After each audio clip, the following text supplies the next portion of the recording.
Now, welcome back. You're listening to Midweek Voices. Now, if you look at social media, you'll see a lot about the Maybush. Now, the Maybush doesn't come to prominence, I think, until about the 1st of May.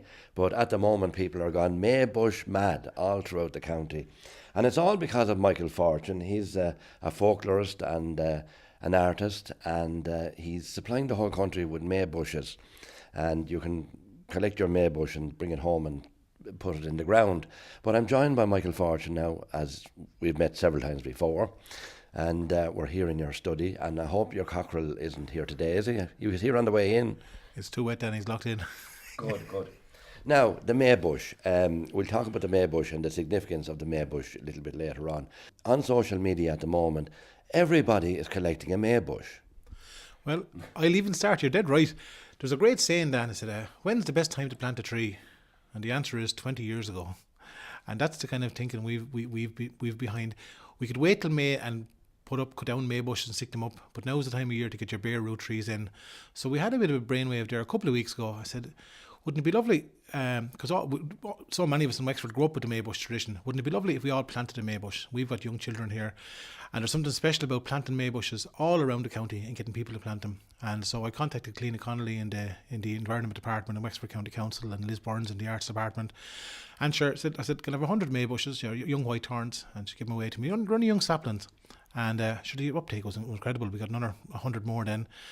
We can't keep up with the demand, and people are travelling. There's something special. I think people want to be part of a bigger thing.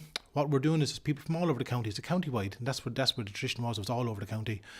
And like someone there last week drove up from Camp Hoyle, and like if you went into the garden centre and bought one of these little skioks, it'd only cost you a couple of cents. But it's the idea of coming up, signing your name, getting a photograph taken, and going home and knowing that your Maybush is going to be marked on a map in County Wexford, and you're going to be part of this bigger picture in decades to come. Because these things are these are going to be planted now. The seeds are planted now. And can you get them in the garden centres? Yeah, you could. I'm sure there's garden centres and people all over the county. You can get them, but you'd want to be getting them soon. And you can even, to be fair, if you want to walk out onto any ditch around the county, if you've got land or landowner's permission, you go in, you'll find one yourself, bring it in. But the idea is to plant it in a nice prominent place so you can decorate it in years to come. That's the idea. Well, you appeared on Facebook with all these Maybushes all around the place, and you invited people to give you a call and come and collect it. And they came from all over. Dan, it was complete. It was kind of I was making it up on the spot job now. I'll be honest with you. We got the trees, and I said, we'll put the post up on Facebook, and then the text. I was up till 12 o'clock at night. People were texting, "Can you drop it down here? Can you leave it in the shop for me here now that I'm passing through?" I couldn't keep up with it. So then we banged heads and we touched base with St Aidan's Garden Centre up in Gorey and the Heritage Park down in Wexford, and we said, lads, if you want them now, we're going to have them there at a certain time. But sure, as soon as we left them in, we're gone. Then people would come up from Camp Hoyle or come up from different parts of the county, take a bunch with them and bring them off, and then they distribute them. So there's a lovely natural way the whole thing is spreading. Actually, people are doing it themselves. And again, this idea, I said to someone, I've often seen the case now where people would get 100 trees and they'd leave them in the bags and they wouldn't be planted. But it's funny, if you give someone one tree, they'll place more of a value on a little 2-foot slip of a tree and look after it the best, more than they would have got 100 of them, I kind of find. And that's what's kind of special. One other great thing about it, this is a very foolproof plan as well, Dan. The idea of planting them is lovely and being part of the whole county. There's a great part of our tradition in Wexford and all over the country. You'll never cut down a lone white thorn, because they said it was bad luck that fairies lived there and those people buried there years ago and this, that and the other. So in years to come, these white thorns, my plan is that they won't be cut down because superstition will still be around. I'll be afraid to go near them. So that's the insurance part of it sorted. Now, if you got one of these little plants today and you put it in the ground, I presume it's simple. You just dig a little hole, put it in, secure it in the ground, and it's fairly hardy. I presume as well that it's not fussy about what type of ground it goes into. It'll probably grow into anything.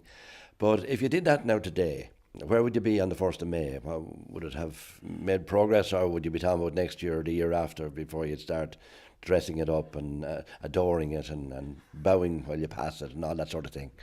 Oh, Dad, I'd say you'll be waiting. I planted some here, and we've got a green field here when we built here a couple of years ago, and I planted some, and sure, 3-4 years you'll have something, But what I'm saying to people this year is, it's like, come back to my original question: when was the best time to plant it? 20 years ago. If we don't do it now, we won't. We won't do it. So I think I'm saying to people, go out there now, maybe come the 1st of May, and tie tiniest little ribbon onto it. That's all you need to do. But we're going to be encouraging people, the same people again, to cut down an old skeoch now for until a couple of years, until your little white thorn grows, and stick that beside it or close to it, and decorate that as well. So just to get people in the mood. One thing that's really struck me actually is the uptake from schools and creches. They're the people who have got the little children coming in at 2 and 3 and 4, and they can spot the whole timing of the whole thing, the importance of it, And what is the significance now of the May bush? I mean, obviously it has nothing to do with Theresa May and Brexit, even though that good woman is having a busy time, and this will be a special year for her, no matter what way it goes. What's the background to it? Goes way back in time, does it? There's the word good and trees that come together, does it? It's one of the things that would have been done. It was done mostly along the eastern part of the country. It's part of a wider European tradition of decorating a May bush or a May tree or a May pole. I would have recorded it. We grew up with it with Mammy in Ballygarrett. Aileen's father here did it as well here from Curragreig. Loads of people did it. So it's the idea of to welcome the summer, but also as a form of protection. The older people would always tell you it was to protect against the fairies, protect against bad luck, and it was the start of Bealtaine, which was the one of the quarter calendars in the Celtic year, and it was about protection for the crops. The crops were growing just that time of year as well, so it was to kind of welcome the summer and give you a bit of luck as well going into the growth part of the year. They were prominent, and then they died out a little bit. When would they have eased out? They used to be on crossroads, and there used to be designated ones in different areas, and then other areas they sort of forgot the tradition. When did it die out? I suppose late 60s, early 70s, the kind of public ones kind of died out. There were May bushes, and there were also bonfires. A bonfire tradition for the Irish for May is Bealtaine, the bright fire, the bright light. So the fire element was really important. Actually, sometimes in parts of the country, they actually put little candles, and they'd burn the May bush at the end of the night. It's funny now, the public ones seem to disappear a little bit. Apart from places like in New Ross that kind of kept it going in Irish Town, a lot of people individually put them up in Clonroach and Adamstown and pockets up around here in Ballindaggin. People did it privately. I suppose a lot of people were worried that they might be seen to be a little bit backward if they put them up. But one thing that's really struck me is the amount of people who've come up to me and said, my mother always did it. We, like, for example, we put up one in the county hall the other day, planted one, and we were expecting, to be fair, putting this May bush up in the county hall would be, sucking a piece of green at the back of the car park. But one of the men who was in charge of the grounds remember doing it as a child, and he's put us in the best spot you could pick for a May bush, right as you come in the front door of you should drive into the county hall, in on the right hand side in front of this. Now it's only a small May bush, but given time, but because that man's own connection with the May bush and tradition, that's how it's going to be there, and hopefully it'll be there when we're dead and gone. I wonder if this is the first time that Wexford County Council ever give out May bushes, because I know down through the years you could get apple trees from the council on special scheme. You just applied, and all you wanted was a piece of garden, and off you went. And I don't know whether you remember the old road into Islegate and the line of apple trees that used to be there. I think they were there in the 60s and 70s. Yeah, that was a fantastic scheme. I know that the Clean and the department, they still give out apple trees to community groups around the county. Anywhere around the country, from Fethard up to Ballygarrett, up to, I've seen them other parts, I've seen in Ballymurran. These apple trees you're on about, Dan, these lines of apple trees, they were planted in the late 30s, early 40s, and only recently I'm after coming across a song where they're referencing them. A man up in Carnew had a song about them. I think it was a TD Synod, I can't remember off the top of my head, but that was a fantastic scheme where you have these public apple trees on the side of the road. And actually that's always been at the back of my mind, because we grew up with those apple trees near us in Ballygarrett, and I've always thought they were just a lovely, lovely, lovely idea. And this is just a continuation of that. It wouldn't surprise me if it wasn't T.D. Sinnott, because he was a Wexford man. He was the first county manager, and he brought a lot of schemes like that into the country areas. So we'll give him the credit anyway. Yeah. So back to the May bush. When Bealtaine comes along, the 1st of May comes along, you can go out and decorate your May bush. You can indeed. You can go out and decorate your little May bush with your children or whoever you want to do it with. As I said, it's only going to be small, but we'll encourage people as well to cut down the old skeoch and decorate it. Myself and ourselves and the 3 children, hopefully all going to plan now, touch wood. We're heading to Newfoundland off an island off Canada at the end of April. because they actually put up the May bush out there. I was brought out by the Southeastern Irish, and I've photographs of it and videos of it, so I want to go out myself to witness it. So we're going to be doing the May Bush Festival again this year, and again it's the whole thing is ground up again, groups all over the county, and that's all we want to do is just basically to have that umbrella for all this can happen. And this year we're going foreign, and we're going to Newfoundland, the most Irish part outside of Ireland, I think. Now, you're a great man for the superstitions. So if there's a May bush out there and there's antisocial behaviour within its environment, what can they expect to happen to them? Sure, Dan, sure. The list is endless. You wouldn't get out of bed in the morning and say if you touched one.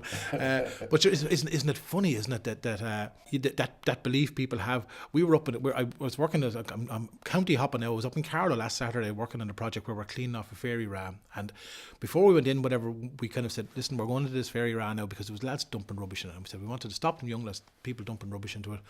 So our kind of tact on the whole thing now is to get the superstition out there to kind of frighten people. So when we clean it off, it's basically to plant that seed in their head that it's bad luck to dump rubbish back in this place again, or the fairies will come after you. So that's the kind of idea. But yeah, sure, come here, sure, anything can happen, and anything can happen. But I don't think people will touch them. Hopefully they won't anyway. On the other hand, if they're looking for a cure, is there any cures associated with the May bush? God be the Lord. A thorn in the finger, maybe. Or a bit of fertility, I'm sure. The whole of that. that comes into everything. Yeah. Absolutely, yeah. Could all do a bit of that. But yeah, I suppose the fertility thing would have been strong. And it was always stuck on top of the pile of dung. That was one thing you'll always find it. Now, some people said, sure, everyone had an old pile of dung outside the house. But I think there was more to do with the idea of ribbons and flowers and eggshells and dung. I was probably going back to an older way of thinking of fertility and growth. But yeah, I don't know. You actually see you see a lot of the old white thorns by the holy wells as well. People would have left like rags and ribbons on them around the county. You'll see that. So people have always had a respect for them. And even in our place names, what's lovely. Well, we'd always call a white thorn a skeoch, and we've got Knock Skinnamalin up near Kilmuckridge, the Knock of Skeoch of Molan, St. Molan Skeoch. There's another one down, I think it's more south, down around Rosslare area. Skeoch Vashteen up here in Kilkenny, the other side of the mountain here. So there's loads of places with Skeoch in them. So those Skeochs were actually important, or I'd say they were important in early Christian Ireland, and also important in pre-Christian Ireland. They were kind of a revered tree. They're a magic tree. When you see one lone white thorn out by itself, there's nothing as nice as that. So the skeoch, the hawthorn, or the white thorn? Yeah. They're all the same. They're all the same. They're all the same. Yeah, they're all the same. Yeah. Some people call them either one. We can use the general term of skeoch here for the white thorn. Some people will call them skeoch for a gorse as well, but mostly people for a white thorn. So they're all May bushes. All May bushes, yeah, and especially when they're out by themselves. What's lovely, There's an amazing one. There's absolutely a magic white thorn with a rock beside it, out near between Owlert and Kilmuckridge. I was seeing it once. It took me a while to find it now. It took me a while to gain access to it, but it was there by itself. And it was the man who owns the land told me that it was massed there years ago. It was a kind of a meeting point. And the usual bad luck, man went to cut a bough off it and his arm broke or the saw. You know the usual kind of stuff that went on. But yeah, just magic, and hopefully they'll be there in 100 years' time. They'll be there in 200 years' time. They'll be growing all around the county. And we're going to produce a map as well, Dan, a lovely map where we'll have all those little places, things dropped in. Exactly similar to what we did with the apple trees, but now we're there to start to be able to map it before they gets out of hand. Well, it's a marvellous idea. It doesn't do any harm to anybody, and it's good for the environment. And sure, the skeoch will be there when we'll be long gone. And it's great to see people, showing an interest in the environment again. And as we said, it's a kind of a harmless activity, but it's a bit of fun at the end of it, isn't it? Well, there's a fun aspect to the side of it, like fun in the sense of putting up a Christmas tree, but there's a much deeper. I can't stress the connection this has meant for a lot of people.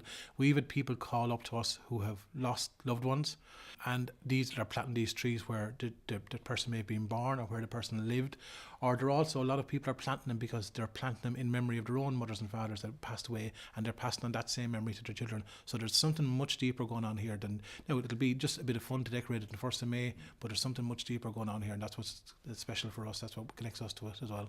So they remember the person who planted it or the person who maintained it, yeah. And then of course memory comes back into it when the time comes around, and it becomes a little memorial, just like other symbols around the county. Yeah, absolutely. And sure, like it's the coming of the year. The year comes again. That every once a year that hawthorn will come back into bloom again. You'll have that lovely flowers on it again. And we've reached the summer, and it'll lose the flowers again and lose the leaves and come back again. So that's one big cycle that we're all experiencing in life, and I suppose that's important. And it's lovely to see them going into the towns as well. That's really good, because that kind of bit of nature, that connection to nature, and the cycle of life is important too, especially for the country, for towny people. Well, if you don't have a May bush growing at the back of your house, you're out of step with the rest of the community. You're the odd one out.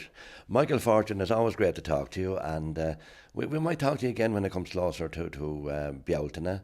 And anything else in the pipeline? I always ask you this because usually 6 months down the line you have another project somewhere. Yeah, we'd always have 3 or 4 different things up in the air. You're going to Newfoundland? Yeah, we're going to go to Newfoundland. That's the plan. We were out there years ago, myself and Aileen together, when we didn't have any children, 2006 and 7, and sure, we recorded bits and pieces. It's like a pure extension of Wexford, Waterford, South Kilkenny. Accents are incredible. Folklore. They actually brought over the fairy folklore, the Banshee folklore. Obviously, the songs, they brought over the fairy rat superstitions and stuff over there. So we're going to go over for all going to plan going over for a month to do a body of work over there. Both of us, Aileen's doing her own separate work, I'm doing mine, and we're bringing the girls as well. They can sing, and sure, they'll pay for the trip. Okay, Michael Fortune, good luck on the trip, and thanks for talking to us. Thanks a million, Dan. Good luck.